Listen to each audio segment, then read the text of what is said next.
Hey everyone, it's day 7 of what I eat in a day. সকালবেলা আজকে খেয়েছিলাম একটু কফি।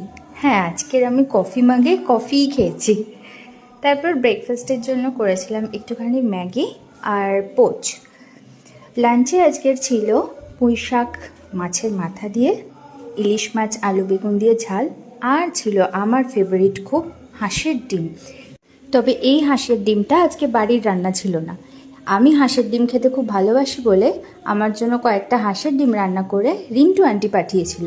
ভীষণ টেস্টি ছিল। তারপর একটু খেয়েছিলাম আম। সন্ধেবেলা খেয়েছিলাম একটু মুড়ি, শুধু চানাচুর আর কাঁচা লঙ্কা দিয়ে। আর খুব বৃষ্টি হচ্ছিল বলে মাকে বলেছিলাম ডিনারে বানাতে খিচুড়ি। এই খিচুড়ি আলু ভাজা, পাঁপড় ভাজা আর একটু ঘি দিয়ে অসাধারণ লাগে খেতে। তো এটাই ছিল আমার ডিনার।